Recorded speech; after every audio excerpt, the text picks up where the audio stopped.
Você já se sentiu perdido? Ou talvez um pouco sobrecarregado com as complexidades da vida moderna? Constantemente buscando respostas, um guia, algo que faça sentido em meio a tanta incerteza? A verdade é que, há mais de 2000 anos, alguém nos presenteou com as ferramentas necessárias para desvendar esses mistérios. E não estamos falando de fórmulas matemáticas complicadas ou de teorias filosóficas densas. Estamos falando de histórias simples, porém profundas, que se infiltram na alma e falam diretamente ao coração. As parábolas de Jesus. Hoje nossa jornada nos levará ao coração de uma dessas narrativas atemporais. Um tesouro de sabedoria que, apesar de sua antiguidade, ressoa com uma clareza impressionante em nossos dias. Vamos mergulhar fundo, além da superfície, para entender seu contexto original e, o mais importante, descobrir como seus ensinamentos podem revolucionar a sua vida agora, neste exato momento. Prepare-se, pois estamos prestes a desvendar a parábola do semeador. Para que possamos apreender toda a riqueza da parábola do semeador, precisamos nos transportar mentalmente no tempo e no espaço. Imagine-se na paisagem da Galileia no primeiro século. Ali, a vida girava em torno da terra. A agricultura não era apenas uma atividade econômica, era o pulsar da existência, o alicerce sobre o qual tudo se construía. Os agricultores, a quem chamamos de semeadores, não contavam com a tecnologia que temos hoje. Eles espalhavam as sementes à mão, com gestos amplos e ritmados. E o solo? O solo daquela época não era como os campos meticulosamente preparados que vemos em algumas fazendas modernas. Era comum que o terreno apresentasse irregularidades, caminhos batidos, afloramentos rochosos e áreas infestadas de ervas daninhas. Assim, era inevitável que parte da semente caísse em lugares desfavoráveis. Jesus, com sua sabedoria inigualável e sua habilidade de se conectar com as pessoas, utilizou essa cena tão comum, tão palpável para seus ouvintes, como o pano de fundo para uma lição monumental. Ele não estava ali para ensinar sobre as melhores técnicas de semeadura. Não, seu propósito era infinitamente mais elevado. Ele queria nos revelar como as pessoas recebem a mensagem do reino de Deus. A maneira como cada um de nós processa, aceita ou rejeita essa mensagem vital. E então, Jesus começou a narrar, com uma voz que certamente capturava a atenção de todos. Ouçam. O semeador saiu a semear. Enquanto semeava, algumas sementes caíram à beira do caminho. As aves vieram e as comeram. Outras caíram em terreno pedregoso, onde não havia muita terra.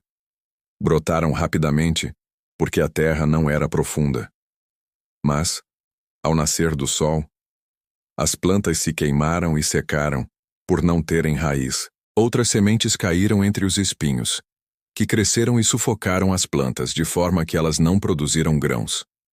Outras ainda caíram em boa terra, deram boa colheita, a 100, 60 e 30 por 1. A beleza e a profundidade dessa parábola residem no fato de que Jesus não nos deixou com a tarefa de adivinhar seu significado. Ele mesmo, em sua infinita didática, explicou o que cada tipo de solo representava.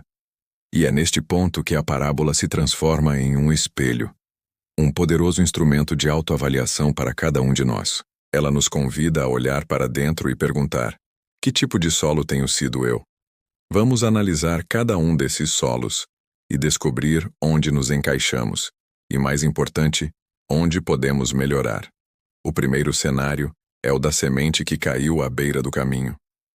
Jesus nos explica que essa semente representa aqueles que ouvem a mensagem, mas por alguma razão não a entendem, não a valorizam, não a absorvem de fato. É como se a palavra de Deus pousasse sobre um solo tão endurecido e compactado pelas rotinas e distrações da vida que simplesmente não consegue penetrar. E o que acontece? Imediatamente, o maligno, ou em termos mais modernos, as incessantes distrações da vida, a incredulidade arraigada, o ceticismo, a falta de tempo, A superficialidade vem e a rouba. Pense comigo. Quantas vezes ouvimos algo que sabemos ser importante, mas nossa mente já está em 1000 outros lugares? Pensamos no trabalho, nas redes sociais, nas contas a pagar, nos compromissos. A mensagem, por mais vital que seja, simplesmente não tem a chance de criar raiz, de se fixar em nosso interior. É superficial, transitória, como Marcos 4,15 descreve. Esses são os à beira do caminho, onde a palavra é semeada, e quando a ouvem, logo vem Satanás, e lhes tira a palavra que neles foi semeada. É um solo que exige um trabalho de descompactação, de amolecimento, para que a semente possa, enfim, ter uma chance. Em seguida, temos as sementes que caíram em solo pedregoso. Essas sementes representam aqueles que, sim, recebem a palavra com uma alegria inicial, um entusiasmo contagiante. Eles se empolgam, sentem-se inspirados, talvez até decidam fazer grandes mudanças em suas vidas. No entanto, o problema desse solo é a sua falta de profundidade. Há pedras logo abaixo da superfície, impedindo que as raízes cresçam e se fortaleçam. E o que acontece quando o sol, que na parábola representa as dificuldades, as perseguições, os desafios que a vida nos impõe, começa a aquecer? As plantas que brotaram rapidamente murcham e secam, por não terem raiz profunda. A fé não é algo que se sustenta apenas nos dias ensolarados, quando tudo parece perfeito. Ela precisa ser cultivada, nutrida e fortalecida em todas as estações da vida, especialmente nos dias chuvosos e nas tempestades. A perseverança e a resiliência são frutos de uma fé que tem raízes profundas, capaz de buscar água e nutrientes mesmo em tempos de seca espiritual. E o que dizer do solo infestado de espinhos? Esse é um tipo de solo que, infelizmente, é familiar para muitos de nós. Ele simboliza aqueles que ouvem a palavra de Deus, talvez até a entendam e a aceitem inicialmente. Mas as preocupações desta vida, o engano das riquezas e os desejos por outras coisas, vêm e a sufocam. É uma luta constante entre a semente da palavra e as ervas daninhas do mundo. Queremos a mensagem. Desejamos a paz e o propósito que ela oferece. Mas não estamos dispostos a abrir mão daquilo que nos impede de crescer espiritualmente. O excesso de trabalho, a busca incessante por bens materiais, o consumo desenfreado, a busca por prazeres efêmeros acima de tudo.